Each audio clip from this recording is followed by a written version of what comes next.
Halo para great people yang masih ada di luar sana yang masih bingung bagaimana caranya menjadi seorang pengusaha. Ini banyak yang ketika saya bertemu dengan orang-orang atau kenalan baru yang masih kuliah atau yang sedang masih dalam mencari pekerjaan selalu bertanya bagaimana caranya menjadi seorang pengusaha. Karena mereka bingung ketika mereka sekolah, mereka mendapat pendidikan sampai mereka lulus kuliah, itu tidak ada yang mereka dapatkan. Yang mereka tahu hanya adalah sebuah bisnis plan seperti cerita yang ada di channel saya yang sebelumnya.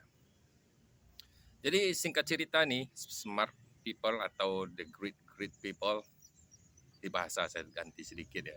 Jadi kalau kalian mau punya usaha atau ibu-ibu atau bapak-bapak mempunyai anak masih kuliah baru semester 4 atau mau tamat kuliah, coba tanya mereka, tujuan mereka setelah tamat kuliah itu apa? Kalau mereka hanya fokus mencari pekerjaannya, boleh-boleh saja.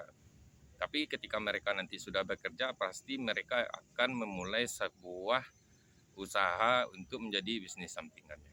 Jadi saya mau tunjukin sedikit solusi yang benar-benar bisa membuat kita menjadi seorang pengusaha. Kalau kalian benar-benar menjadi seorang pengusaha, carilah teman-teman kalian yang memiliki sebuah usaha. Ya, usahanya lumayan besar. Kalau memang kalian belum punya, teman-teman yang punya usaha yang besar tempat kalian akan belajar, silahkan magang di tempat orang-orang yang mempunyai usaha yang dibilang cukup besar. Jangan di perusahaan dulu. Kalau di perusahaan nanti kalian belajar memulai sebuah usaha, kalian akan bingung. Jadi berapa lama waktu yang dibutuhkan untuk menjadi sebuah pengusaha itu tergantung proses tempat dan guru yang tepat.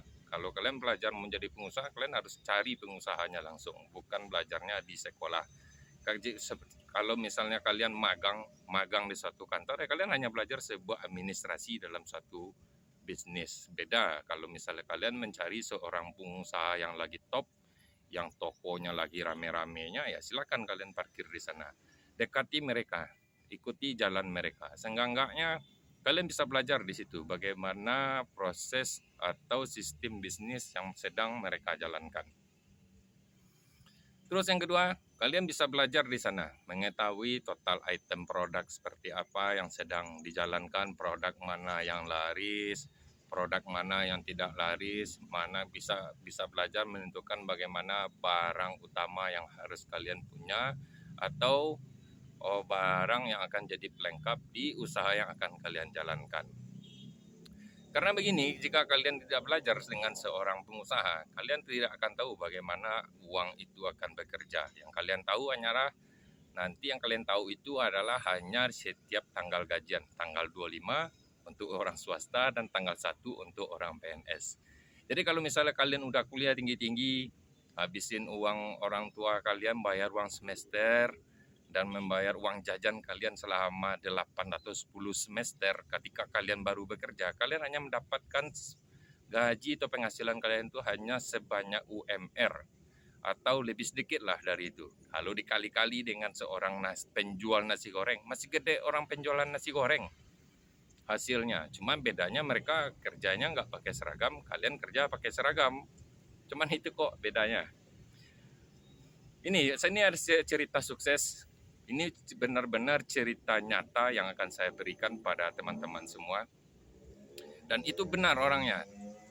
Dulunya dia adalah seorang sopir. Nih buat teman-teman yang lagi dengerin, kalau ada keluarganya atau teman-temannya di daerah Darmasraya, itu perbatasan daerah Sumatera Barat sama daerah Jambi, ada daerah Setiung 3. Nah, di Setiung 3 itu namanya saya samarkan menjadi Lucky Strike. Saya nggak mau nyebutin namanya, cuman saya samarkan dia namanya adalah Lucky Strike. Dulu tahun 2009 ketika saya bekerja di sana masih sebagai account officer pada suatu perbankan, saya mengenal beliau. Beliau adalah anak buah orang yang kerjanya serabutan. Ya, kerjanya cuma buat disuruh jadi sopir, apa yang disuruh lah serabutan. Dan dia jadi nasabah saya waktu itu karena dijamin oleh bosnya langsung. Dia cuma minjam sekitar 10 jutaan sama saya. Jadi dari 2009 2011 saya hanya tahu dia adalah seorang sopir dan seorang buruh yang disuruh-suruh sama bosnya. Dan kemudian 1 tahun setelah itu saya pindah ke daerah Duri. Ini singkat cerita yang uniknya. Ini teman-teman dengar, jangan di skip dulu ya, dengar baik-baik dulu. Jadi setelah 1 tahun saya pindah di Dumai 2013, saya kan di situ dari 2009 sampai 2011 ya. 2013 teman kerja saya yang di kantor itu di cabang Kota Baru itu di daerah Damas Raya nelpon, kenal nggak sama Lucky Strike bos? Kenal. Nasabah bos dulu, iya aja. Dia mau minjam 500 juta dikasih nggak ya? Saya cuma bilang, gila kalian, itu cuma seorang buruh yang mau kalian biayai 500 juta, cari mati nanti kalian tuh. Jadi teman saya bilang, enggak bos, dia sekarang udah jadi bos besar. Itu pengumpul-pengumpul karet, bos-bos karet, sekarang dia yang handle. Loh kok bisa? Ini ceritanya teman. Jadi dulu dia kan karenanya dia kerjanya hanya disuruh sama bosnya ngantar-ngantar barang.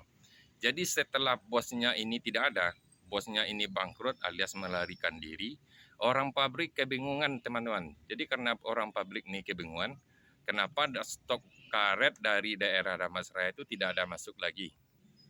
Karena stok barang itu udah nggak pernah datang lagi dari daerah Damas Raya, orang pabrik nelpon ke sopir yang bersangkutan. Jadi sopirnya cerita lah kalau majikannya udah bangkrut dan udah tidak ada lagi di lokasi. Jadi karena yang dikenalnya sama orang pabrik ini hanya cuman si Lucky Strike tadi, dipanggil lah dia ke Padang. Cerita berapa potensi karet yang akan bisa dibawa. Karena dia memang benar-benar nggak ada modal. Jadi intinya modal ini yang nggak ada dibiayai langsung sama bos pabrik tersebut. Keren nggak? Dia nggak punya modal tapi dia udah tahu sistemnya, udah tahu pemasoknya, dia udah tahu langganannya, udah tahu. Dia cuma tinggal ngambil barang. Mobil pun disewain sama orang, dikasih langsung sama orang pabrik. Tetap ada hitung-hitungannya. Jadi intinya para great people, kalian jika mau usaha, contoh nih jalan si Mas Lucky Strike tadi. Dia cuma seorang sopir tapi dia tahu gimana jalurnya, dia tahu, udah belajar tentang jalur, udah tahu bagaimana barangnya, udah tahu gimana cara mendapatkan barangnya. Modalnya itu dibiayai sama orang lain. Sampai sekarang kalau orang mau jualan karet, pengepul-pengepul daerah di daerah tersebut, kalau mau ngantar ke Padang harus pakai DO dia.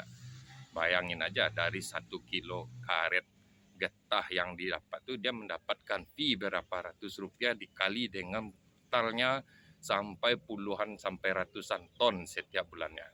Jadi buat teman-teman yang masih ingin belajar bisnis, yang nggak punya modal, saya sarankan tetap belajar, carilah guru yang tepat. Dan jelas guru yang tepat untuk cara menciptakan uang atau menciptakan bisnis itu tidak ada di sekolah. Kalian cari di luar sana. Semoga bermanfaat ya para great people.